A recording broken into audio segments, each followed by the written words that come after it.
I'm not just a neuroscience expert. My bigger drive since I was a tiny child is what is consciousness? Why do we have such hatred in the world? Why do we have war? I think I was born to ask that question. You have already opened a Pandora box for me. Like the corporate world is so stressful. I will typically find at least a year to recover physically and emotionally from that. I can so much resonate with it. The Western bias, and particularly the American bias, is I'm going to hack my brain. I'm going to maximize my own potential. And the research is saying that is absolutely the most difficult way to be better. How come one person is cruel and the other person is a kind soul? If you can answer that, you win the prize in neuroscience and in philosophy. Because they call it the hard problem of philosophy. I believe coaching is applied philosophy much more than it is psychology. We talk a lot about leadership. How do you really tell what a good leader is? Well, let's scan the brains of their team. Rather than, isn't that cool? One key way to work smarter is understand your stress zone. Everyone's not built the same. You might have a manager who really doesn't have any triggers around feedback. If you have someone who has, like me, slapping me over the head with negative feedback will throw me off. Managers need to understand, how does this person process information?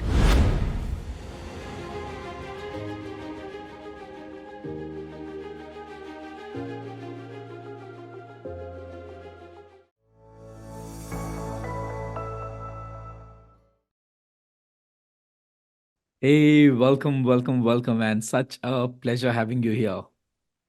Thank you for having me. It is a pleasure to be here. And I love that we found the 1 hour of the day that our time zones were able to connect. Finally, we could make time. So, Anne, how's life going on? What's keeping you busy?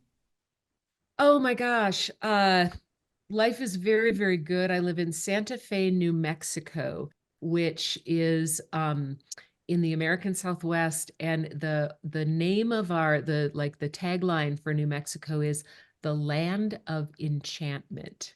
So it's just a very lovely, peaceful, beautiful place to live. And I'm so aware of how my environment impacts my being and my nervous system and my ability to think and my ability to create. So life is good in Santa Fe. I love it. I I'm love it here. sure.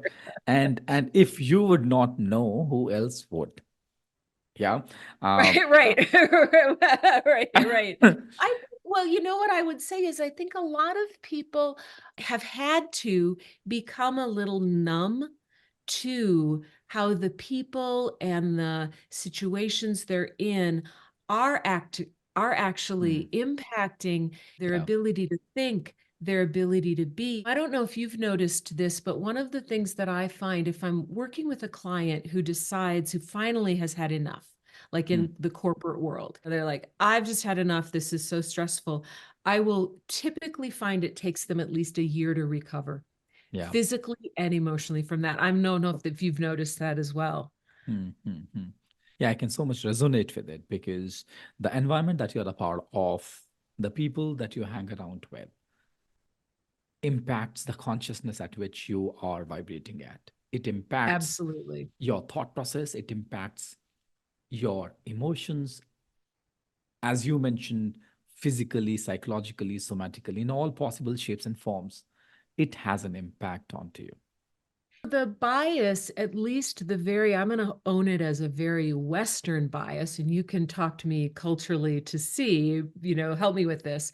But the Western bias, and particularly the American bias, is I did it myself. I am a separate, unique individual. I'm going to hack my brain. I'm going to mobilize my brain power. I'm going to maximize my own potential. And the research that is really emerging right now is saying that is absolutely the most difficult way to be Yeah, better. So absolutely. is that just an American thing? Tell me from your cultural Yeah. perspective. Yeah. In fact, and that's exactly what we were talking. If you remember one of our conversation a couple of months back, when we spoke about where I was talking about that how I'm a product of grace, I'm a product of luck, and where you mentioned that it's all about integration, unless you share that story of a camel, if you remember. Yeah. And I would love for you To if you can share share that. that story one more time, right? And Well, the context was when I shared that I'm a product of grace. Everything that has happened in my life, it's because of luck. I was at the right time, right place, right opportunity.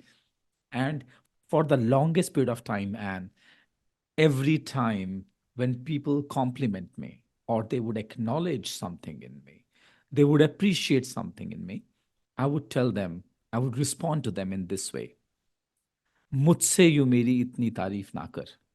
And I'm going to repeat it in English as yeah, well yeah. for Tell you. me what that means. It says, मुझसे you मेरी इतनी तारीफ ना कर, ना जाने किस किस का बनाया गया हूं मैं.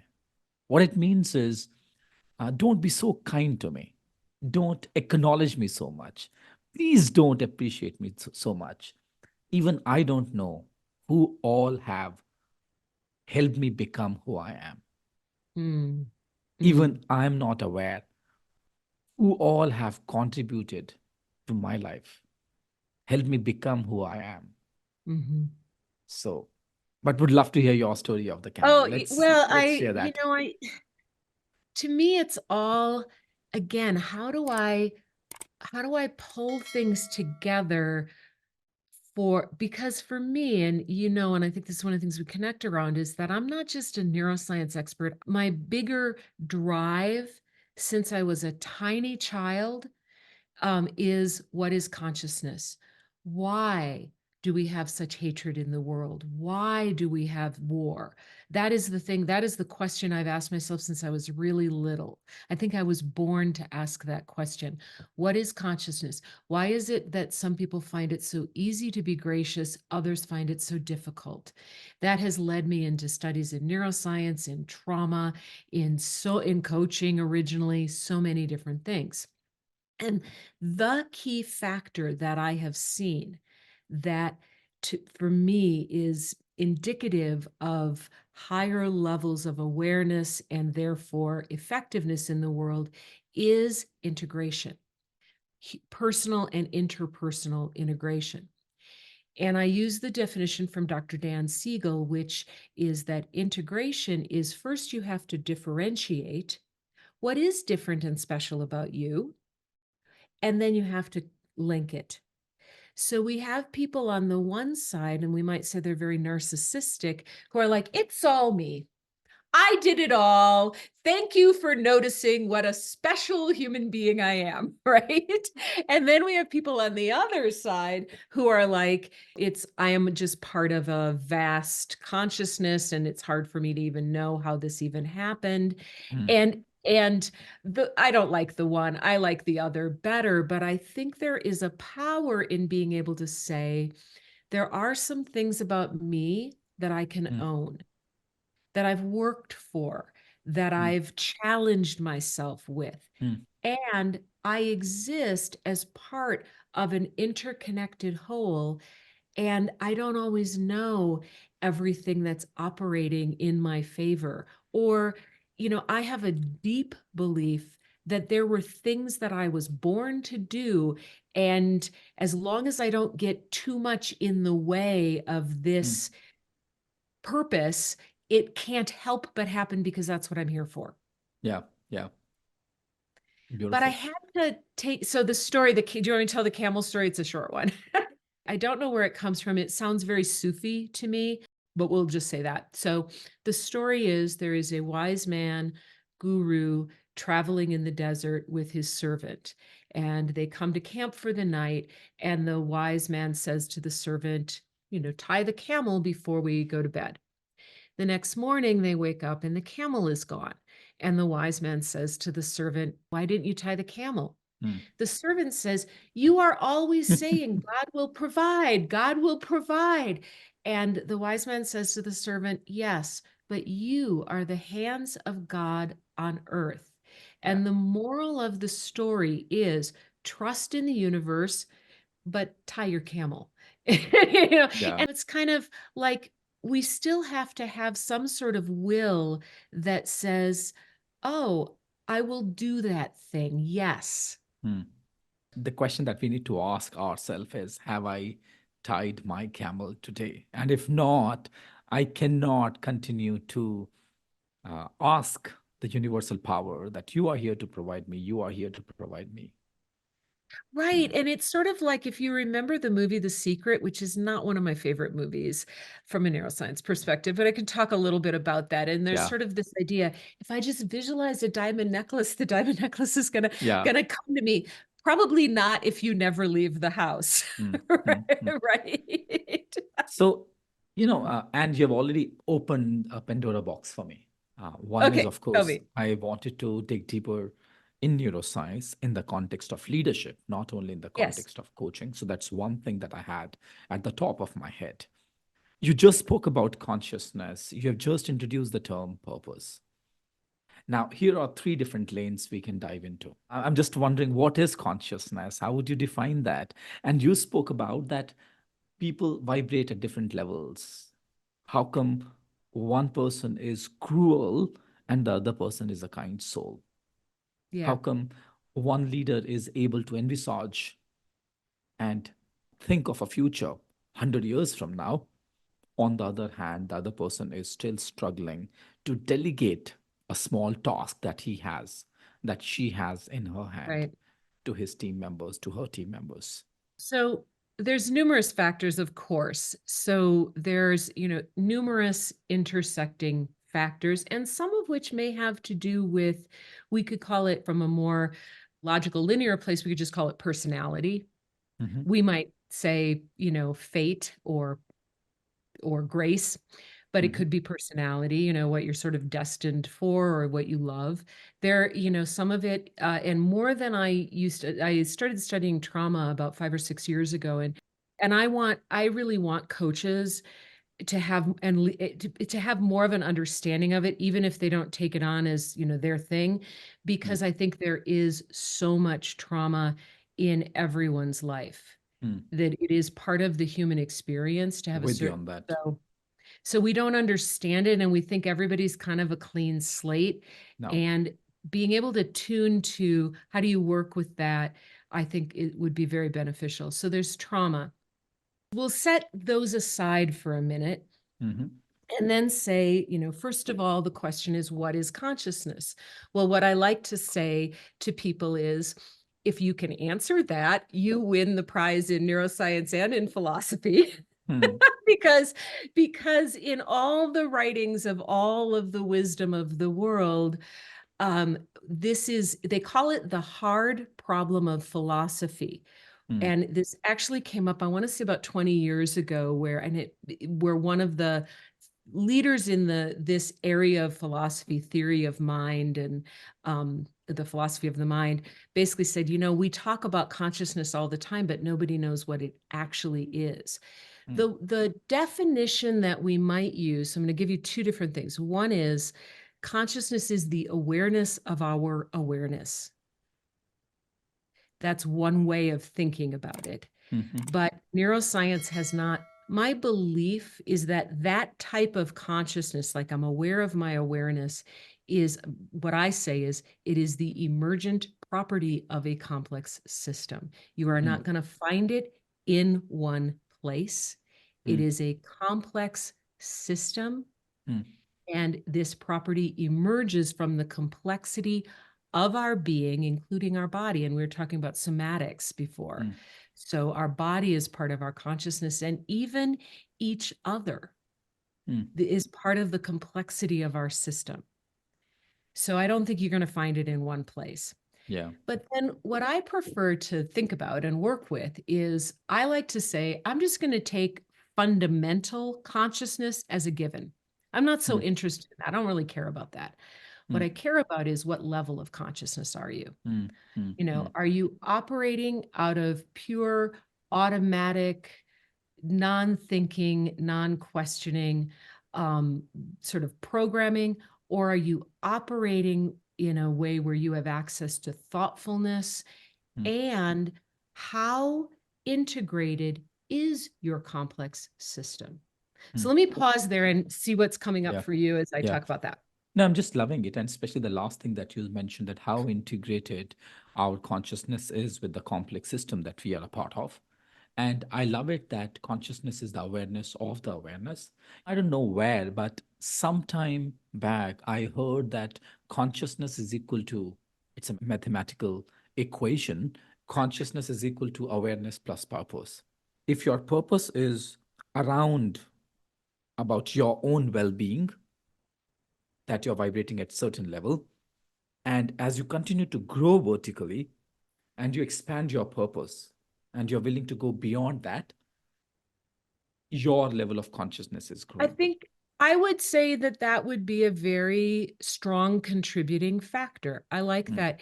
The other way sometimes people ask me, what do I mean by higher levels of consciousness? It sounds very Mm, hierarchical, and unfortunately, that's the only language I have right now. mm, But one of the things that I say, what do I mean, is I say less effort, more results, and results that last.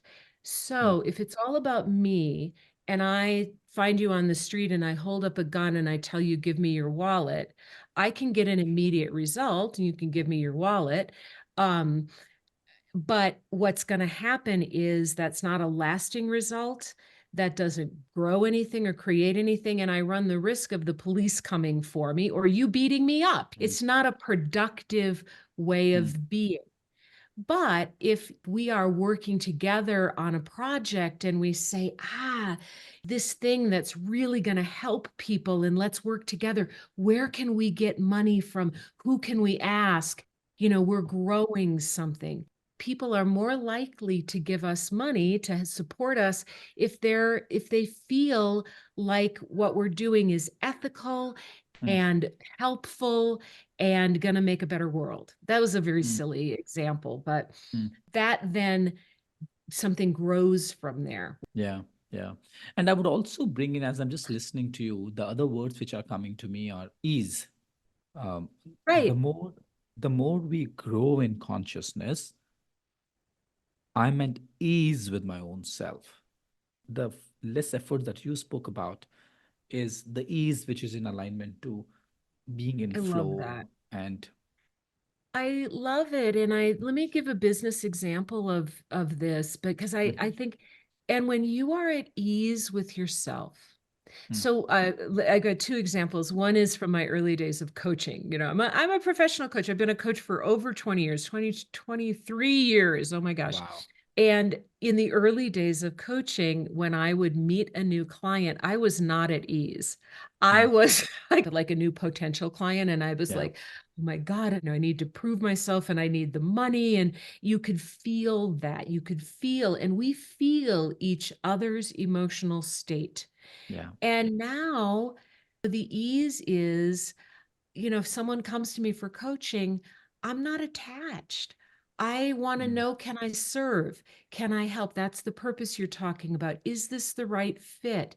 Does this work for them? They feel that. And as a potential client, that is a much safer space to step into mm, than a space where you can feel the coach really needs your money. Do you yeah, know what I mean? absolutely. Yeah, yeah, yeah, yeah.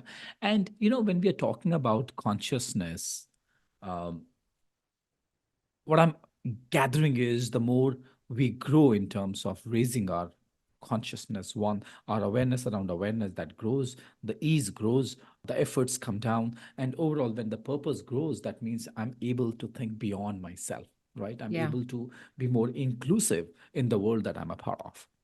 And I think this is where I'm going to give you a very practical. So I said integration is the key. If you want, Yeah. and one of the things that so when I was a philosophy, my bachelor's degree is in philosophy, and then I have advanced graduate studies in neuroscience. But originally, and what I used to say in philosophy to my instructors were, how do you apply this? And they would look at me like, why would you want to? Mm, yeah. And I'll be like, because Really? humans. And it's one of the things I love about coaching is I believe coaching is applied philosophy much more than Mm, it is psychology. yeah. We're doing Yeah. purpose. meaning. That's ontology. And, there are coaching schools that call themselves ontological coaching schools. And I don't mean to take anything from that. Every coaching school is an ontological coaching school. We are all dealing with meaning. What is the meaning Absolutely. of my life? What is the purpose of my life? I want to apply this. And if I'm thinking about consciousness, I don't want to have to think like I'm going to get hit by a bolt of lightning and I'm going to sit under the tree Buddha and have tree. enlightenment happen, right? Yeah. If I meditate long enough, boom, I'll be enlightened. Yeah. Yeah. I want to know how we walk our way there. I want to Mm, know how step by step any mm, human being can increase their awareness, their vibration, their positive impact on the world. Because I mm, don't think meditate for 20 years and sit under the tree and it happens. I mm, think there mm, are other mm. ways. So here's one way. You want to know one way? Would love to. Okay. One way, and this is the integration. So we live in a world, and particularly the Western world, where we get very tied into you're either this or that, polarities, right? Okay, so, I'm the visionary leader. Well, I'm the relational leader. Consciousness says, how do you be both? And I'll tell you where this is in the brain. Yeah. How do I be a results focused leader who is also a highly relational leader? Mm, You get someone like that, and I'm going to tell you a little bit about research that goes with this. You get someone who is both able to look at the details of things, but also the big picture and how people feel, mm. who can move things forward in a linear way without ever losing the Yeah. people who are involved. You will follow that leader from company to company. You will With you want on to that. work for that woman or man for the rest of your life because it feels really good to work for them. So you've got this leader that has both, which is unfortunately really rare. So here's what the research, and this is Richard Boyatzis, who does the best coaching research. You probably know him, Case Western Reserve in the US. And he did a study, and basically it went something like this. We talk a lot about leadership. How do you really tell what a good leader is? Mm, Well, let's scan the brains of their team. mm. Wow. Rather Okay. than, isn't that cool? Get right down to it. So what they did is they did brain scans on the leader's team.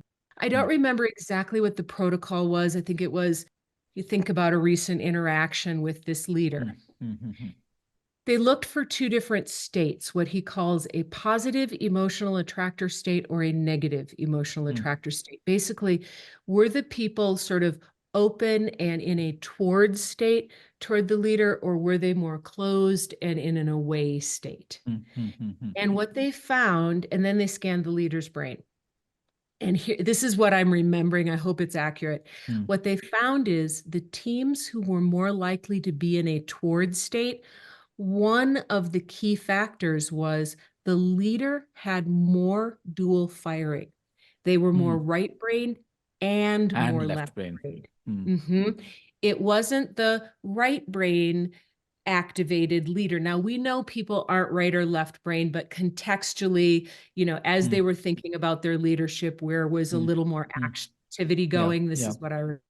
Okay, Mm, so you had people who were more integrated. mm, And it wasn't the right brain, which sees the big picture and tends to be somewhat more relational. It wasn't mm, that. And it wasn't the focused, more narrow, detail oriented. It was mm. the ones who were both that created that state. Yeah. And they Yeah. also found this in studies on creativity and other areas of effectiveness, that what we're looking for is the people who can be both. So that's one of my arguments for integration as a indicator of higher levels of consciousness. So help me understand. And Yeah. in your research, and you have been doing a lot of research around neuroscience, around coaching, around leadership. What has been your experience? All the people that you've worked with, uh, what are those three factors that one needs to be aware of when he's starting to get into leadership from the spice of neuroscience? The way I show up has an impact on my team, right?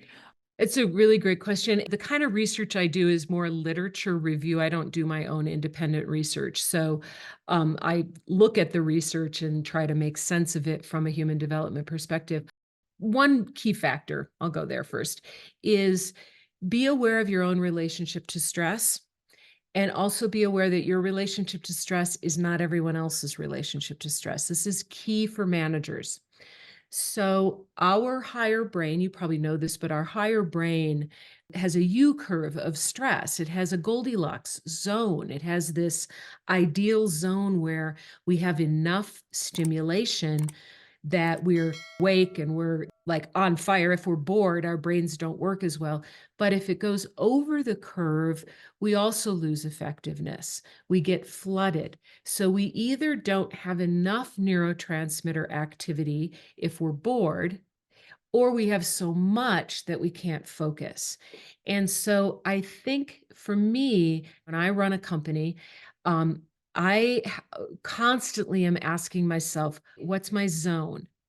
Where am I? Understimulated or am I overstimulated? And how do I design my life so I can be at my best? Because here's what's going to happen. I will be at my smartest. Hmm. They say work smarter, not harder. One key way to work smarter is understand your stress zone. Has this been Precisely. true for you as Oh, 200%. Last one year and a couple of months, I've been dealing with migraine. And my doctor says that there is no medicine that you can take. The only thing that you need to be aware of is what triggers this pain yeah, for you.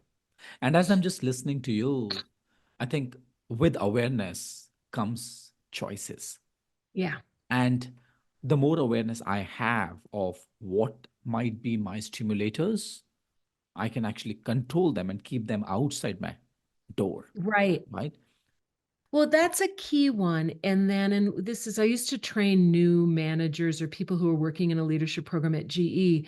And I taught all the managers this, first of all, to recognize what their sweet spot was, Mm, but then to also understand just because it's your sweet spot, everyone's not built the same. I like really good intellectual challenge. I like to be in that place of like, how am I going to do this? I find it yeah. very stimulating.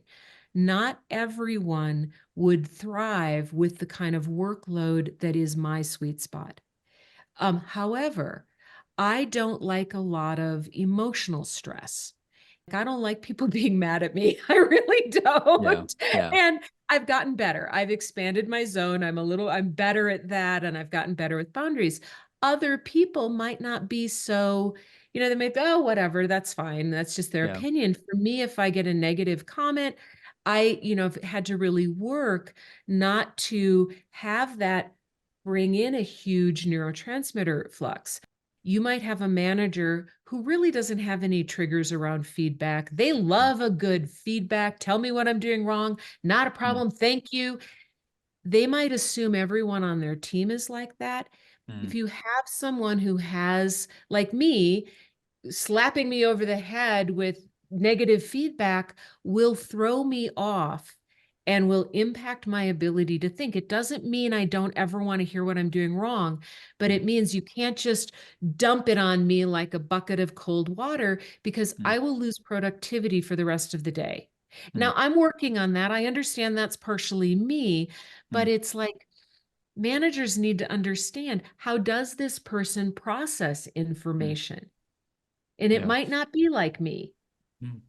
So let's try and understand the way brain development theory works in the practical ways. I'm just Okay. wondering, what is the role of genetics and the initial few years in the brain development, because of which we have our own respective triggers and responses to them? Yeah. And then we get into something called epigenetics. Yeah. So, give you an example of this. So, I have a friend who's a dear friend whose father survived the Holocaust. And he and I have talked about this many times. His anxiety is a little more ramped up. And there is research that says that is an inherited difference. He inherited a more on alert nervous system because of what his father went through, family went through, and even before that, anti-Semitism in the place that his father came from. So there's an inherited line of that. We know early childhood trauma can also change the way the nervous system processes. So it's not just sort of a learned response. You can get a real difference in structures in the brain from epigenetics, some from genetics. I'll give you another example, and Yeah. some from very early childhood treatment where the brain is still Traumas. very plastic. And, Yeah. my friend Amanda Blake, who's in the somatics world and a brilliant neuroscience expert, she was telling me, I didn't know this, but it makes perfect sense.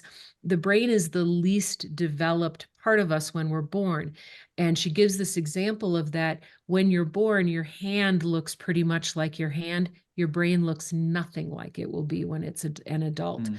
So it's not just genetics, it's that early childhood Yeah. experience that has a really big impact. Then there are genetics, like there's a serotonin gene, it's the Mm. MAOAL, a gene modification Mm. that basically says it impacts serotonin.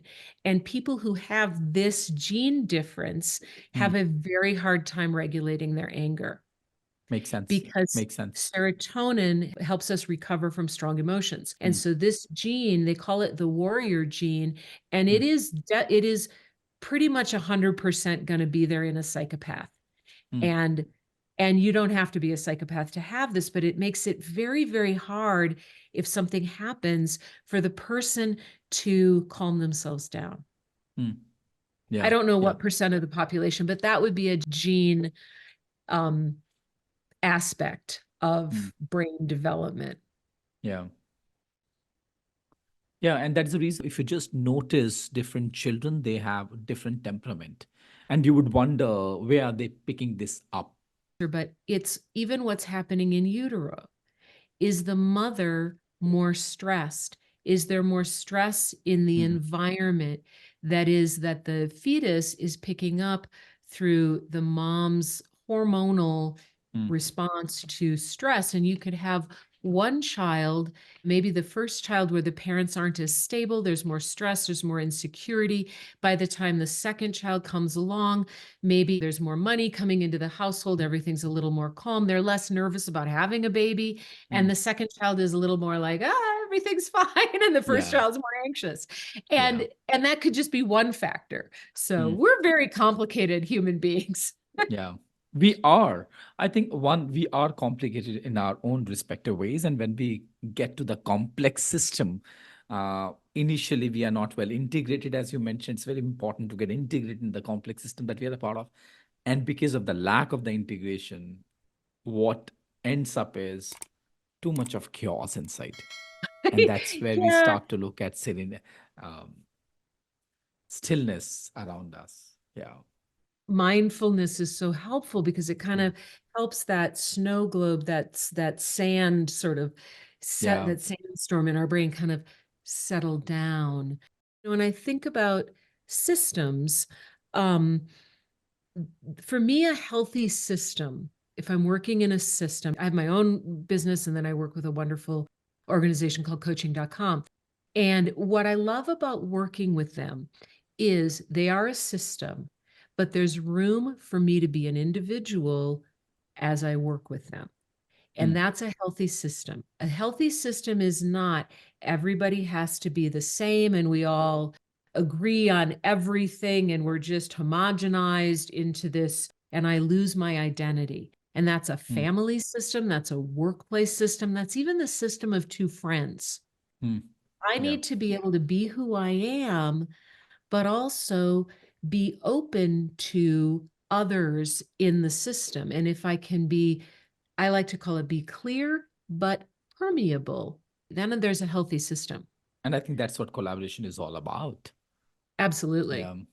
Yeah. And I think that's where the world is moving towards. For as long as I'm able to take care of my insecurities and yet stand in my own unique power, I would be able to accept the other person's unique power and integrate with who she is.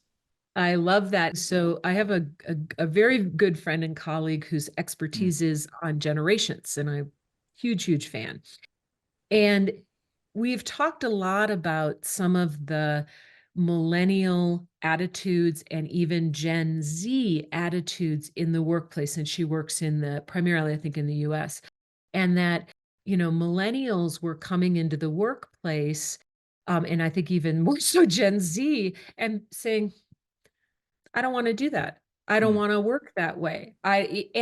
There may be a way, and I think where it's gone a little too far, but my view is they know who they are. They're differentiated. They're teaching the workplace that people get to be differentiated and they don't all have to be like this, which is much more of a baby boomer attitude. mm. Like, oh, we're just going to join the company and Yeah, there we go.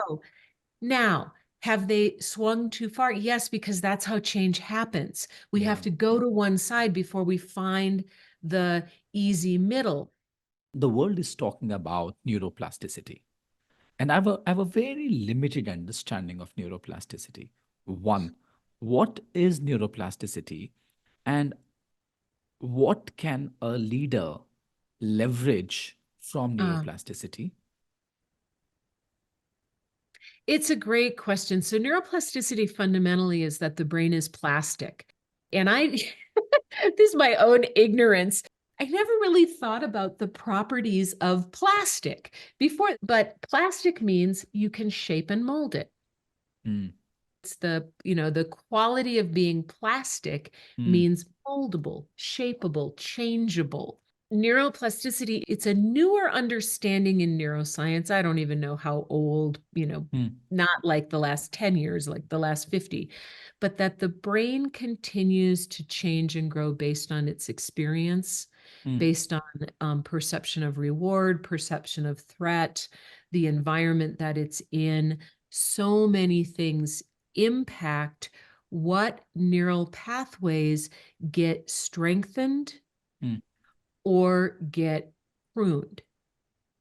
So it's like the ability to learn a new language. mm, And so I lived in Costa Rica for 4 years and I learned Spanish, never fluently. My son, because his brain, when we're younger, that's what our brain is doing. It's sort of deciding what neural pathways do we need? What neural pathways do we not need? His brain had more ability, more available neural pathways to learn language. So he learned it very quickly. I learned it somewhat. This was 15 years ago. mm, At this point, living in Costa Rica, at the same level of practice and sending information down the Spanish neural pathways, I would be mm, fluent mm, because I didn't continue to use it at the same way. mm, I've lost some of it and never gained fluency. mm, But I mm, had the ability to do it. So leadership, what is the potential? I mm, think for me, there's two big things. One is understanding that people do certain things because at some point in their life, there was either a threat or a reward that had them do that. yeah. So you've got a direct report who you see as they're like a potential, but they're not speaking up. They're not sharing their views in a meeting.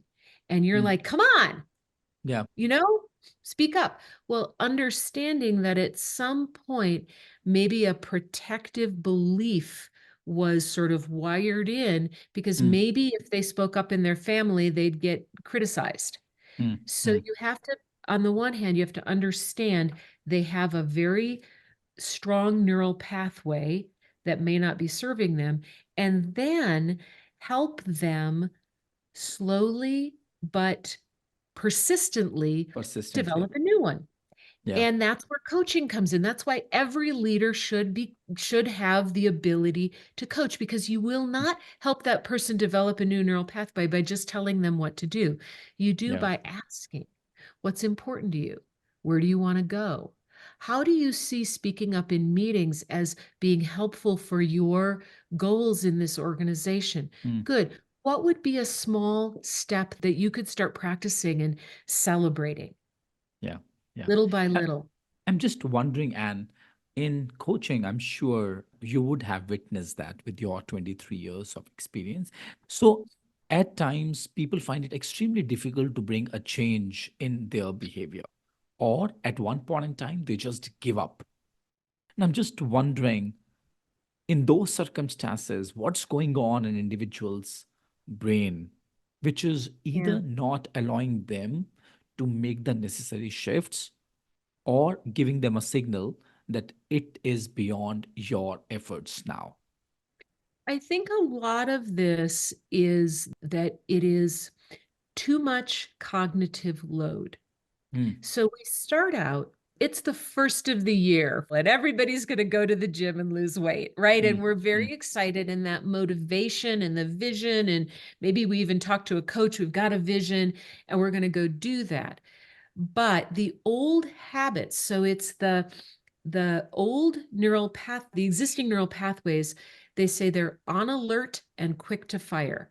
So mm, so what's on alert and quick to fire is maybe sitting in front of the TV, not going to the mm, gym. mm, When I'm like, yes, but I'm going to go to the gym, that takes cognitive effort. Anything intentional that's mm, not sort of already very practiced will take more cognitive effort. And so I think the mistake that people often make in change is they try to make too big a change too quickly. They just decide they're going to tough it out. So there's lots of really good advice, and there's two books that I really like around this that basically are saying you've got to reduce the cognitive load. You've mm. got to start making it easier until it becomes habitual. So you don't Yeah. think about the big change, you think about habits. And the book that I really like is Good Habits, Bad Habits. I think the neuroscience is very sound, and I cannot remember the name of the author. The other book that's been very popular is Atomic Habits. I think that's good too, but I like Good Habits, Bad Habits a little better. Anything you can do that reduces the thinking effort around a Mm, change. mm. And that's why baby steps work. Yeah. That's why the other really good way to change a habit is find a group of people who are also doing that habit, Mm. Makes because then sense. it becomes the norm. It's just what we do. So if you're trying to quit drinking and you find a group of people that when they go out, nobody orders a drink, you are less inclined to order a drink if no one else is. Makes sense. At the same time, Anne, as I was talking to you about, at times people either find it difficult to change their habits or their patterns, if I may. Uh, Patterns, yeah. at one point in time, they start to give up. Mm. And there's a beautiful saying. It says, unless you heal your wounds, you are going to bite people who have not even injured you. Mm. Yeah. And I've Yes. noticed that in my life on day-to-day basis. I've Yeah. seen that people don't respond to what happens to them at that particular moment. People respond to what happened to them in Yeah. the early stage of their Well, development. and that's my example of why I don't like just really direct, assertive feedback. Hmm, That's not about whether what this person is saying is legitimate or not. It does take me back to a hmm, very judgmental mother and brother in particular who, there was a lot of pain as a little girl. hmm, And I've done a lot of work to heal that. I'm much better. I have a much better relationship with feedback now than I did even 10 years ago. But it's not about, it's harder for me to just look at this as this instance, because it is starting a whole cascade. This is who we are. We are our past. We're our hmm, past, we're our future. You don't just cut that off. Now you can work to bring more awareness, more presence, remind myself, hmm, okay, this is just right now. You can expand your tolerance for something like hmm. that. And I have. It's still not my preference. I just want to double click on when a person gets triggered because of some ABC reason, and that's this person's pattern of Right. reacting to this trigger. What happens to brain? I mean, Yeah. technically, what happens? Technically, what happens. So here's what I believe is happening in the brain. I know you know this. There is a myth. So we're going to talk about the myth and then we'll talk about the reality. The myth is your reptile brain got triggered, right? There's 3 layers of your brain and your reptile brain got triggered, and that's not true. Okay. What I believe the research is pointing to is, and I look at the work of a woman called Lisa Feldman Barrett, who is an expert on emotions, and she is the person to follow if you want to understand emotions. And what she would say is something happens, and what immediately the brain does, it's not actually reacting, it is predicting. It's going to the future to say, what does this mean? What does this mean about my safety? What does this mean about what I need to do? Because the chief purpose of the brain is to manage this system and Hmm. keep us alive. So it's predicting. How does it generate a prediction? Based on the past. And Hmm. so it is toggling to the future from memory, and it can be personal memory. It also can be cultural. It doesn't Yeah, have to be anything that's happened to you. It could be the fairy tales you read, the stories you precisely. heard, what you saw Precisely. your mother or father do, right? Precisely. So it's making this prediction. And out of that, this is all happening instantaneously. Out of that, what's happening is you're having a physiological response, Hmm. and then you label it as an emotion. And I Hmm. can give you an example if that would be Yeah, helpful. would love to. So, okay, so years ago, I was recently divorced, and I needed to ask my ex-husband if he would switch when he had my son, who was probably like 14 at the time. And I was really anxious about it. So here's what was happening if I break it all down. I had a prediction that he was going to be difficult, and also probably that he was going to say something shaming. Why did I have this prediction? Because he had done it in the past. It was a Hmm. very lot, it wasn't even about my family. This was Hmm. about, he had said things Hmm. to me about who I was as a mother and how responsible I was, not legitimate. And so what's happening as I think about having this conversation is my body is sort of getting me ready for what I think is going to happen. And my heart is beating, my face is flushing, I'm running adrenaline through my system. So you're already running that story inside your head. Already running the story, already Yeah. feeling that way. Nothing has happened, but it's my prediction of the future based on the past. This can happen in a nanosecond. It can happen so immediately. Yeah. But she is saying we do not react to things. It's always because there's some prediction. Now, what's really helpful for leadership and coaching is to, or for just for humans, is when you have an emotion, a strong emotion, particularly a difficult one, is to actually ask yourself, what am I predicting? Hmm. What a beautiful question this is. What am I assuming? What am I assuming is going to happen? And then where I like to take people in coaching is not about, well, maybe he's going to be nice. We don't know. Maybe he's going to be even worse. We don't know. Hmm. And I can't make a prediction about Hmm. him. We don't know. Hmm. I can come back to me though. So I can say, what am I predicting? Oh, he's going to be so difficult. Okay, maybe he will be. We don't know. What can I predict about me? You know what? I can predict I can survive difficult conversations. Hmm. Why can I predict that? Because I have another memory where I've survived a difficult Hmm. conversation. Hmm. So there's a famous view, I think it comes from Glennon Doyle, where it's like, we can do hard things. Fundamentally, if you can train your brain to go to, I can do hard things, Hmm. you can calm down the stress of a Hmm. negative prediction. Yeah. Because you know Yeah. what? You can do hard things. How do we know that? You've done them. We have done that in the past. Everyone has. right now, as I'm just listening to you, I'm assuming that human beings have the tendency to go back to something that might go wrong rather than looking at things for which you can express gratitude and be grateful Yeah. for. Right? Yeah. You spoke about your ex-husband. I have come across so many conversations where the person would overlook all the good things one has done for him or her and only look at something that he believes, she believes that the Right. person has not done. Right. It could be as simple as you did not ask me when I was unwell, and you have forgotten all the times when I was asking you how you are doing, how are things going on with you. Is it So some neuroscience related to that? yeah, I mean, there's this gets us into a little bit of paradox here.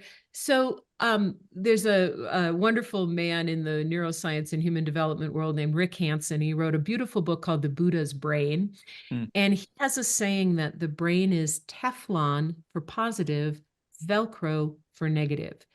And I like to say, if in terms of survival, it's more critical to know where the bears are than where the berries are. So it's optional to sort of know the good stuff. It's critical to know the bad. And the brain has that orientation. And it's not always healthy, but it's also not always healthy to only look at the positive. yeah. That can be really dangerous too if you're constantly reframing everything as good and continuing to be in a situation that is abusive or really stressful. That can be actually damaging as well because you're suppressing. Mm, um, so I like to say consciousness, higher levels of consciousness, you are able to like look more in a clear-eyed way at the truth, be grateful for what there is to be grateful for, but also put boundaries down when people are not treating you well. such a beautiful way of looking at that. I I used to be a little more on the side of, Mm, let's reframe, let's be positive, let's be grateful for everything. And then I ended up being involved with someone who really took advantage of that and mm, really treated me badly. mm, And while I was consciously working to be in this place of forgiveness and even looking at myself and saying, "Oh, if I'm judging him for something, it's probably something unhealed in me," all of my spiritual training. mm, But what was happening was the longer I was in a relationship with him, the more diminished my light was. I think I stayed longer because I was trying to, sort of find the spiritual way rather than being able to critically look at and say, that is actually just not decent behavior. mm. People who are Yeah. loving don't say those sorts of things. Mm. So, and help me understand, how would you evaluate? How would you know that the story that you're living from, it's not coming from your unhealed self? And at times, I tend to blame others. So, how would I evaluate if it's coming from my unhealed self or it's something to do with the other person? I have two pieces of advice around that. Mm. The first one is you don't always know. And so Ah. my best piece of advice is slow it down. Mm. Just slow it down. You don't know. It could be your bias. So slow down. Don't jump into a business relationship with someone if you've got a funny feeling. Don't jump into a personal relationship. I've got a lot of people that I work with who come out of the human resources background or the talent management background. And I've asked them things like, have you ever hired someone when your gut said no? And they've all said yes. Yes, I have. And then how often did you regret it? And almost 100% of the time they did. Yeah. And I would say in that case, you always want to check, this person comes in and maybe they remind me of somebody I didn't like in my past, and that's on me, right? That's not them. So let me slow this down. Let me get more feedback. Let me bring more people into the process. If I have a funny feeling, I'm not going to override it, but I'm going to slow it down. And this happened. Somebody approached me about a business opportunity last spring. And I had a funny feeling about the guy. I just had a funny feeling, but I wasn't really sure. And I just thought, is this my bias in it? And so I just slowed it down. I just slowed it way down. I brought my business partner in, got some other views from other people, did a little bit of a deeper look. And I thought, no, it's a no. It's a no for me. Mm, There's something untrustworthy that I'm mm. sensing here. I couldn't tell right away. So just slowed it down. Yeah, yeah. That people will kind of show. The other thing is that my brain loved everything this person was saying. It made Mm, sense to me. It kind of looked good on paper. But mm, my body, whenever I thought about this person, my body would sort of go, mm, ick. Like ick. And I was like, what is that about? And I just thought, mm. okay, I guess I have to slow this down. Super, and thank you so much. What a fabulous conversation. I loved it. We can go on and on for hours and hours together, but considering the time paucity, um, any piece of advice that you may want to offer to leaders who are operating in today's context that might help them to be at peace with themselves. To be kind. To be at peace and to be kind. Don't override your feelings. Mm, Don't buy into the view that there's a separation from logic and feeling. They are integrated in who we are and in who every human being is. Let's normalize feelings as well as it's part of logic. And so pay attention. Your sense of something is trying to tell you something about the situation. And just like I said, just slow it down, but don't ignore it because you will yeah, live to regret it if you do. That would be absolutely. my advice. Absolutely. Absolutely. As they say, that body does not lie. The And body also, as doesn't I'm lie. listening to you, and reminds me of what Ramdas said, it's important to know your truth because it's your truth that liberates you. Mm, I love And that. why am I saying that, especially in integration to your body does not lie? Because on several occasions, I have seen my past, my unhealed wounds have given me signals, Mhm. not for the other person, but for my own self. And the easiest path for me has been to blame the other person and say, you have wronged me, you have cheated me, you have hurted me, and you have been cheating me all throughout without realizing that I've never met myself. So, despite the best efforts from the other person, I've not known my truth. And the truth has been really painful. Yeah. And it's time to realize that it's my truth that can liberate me. And thank you so much. Thank you. What a lovely conversation.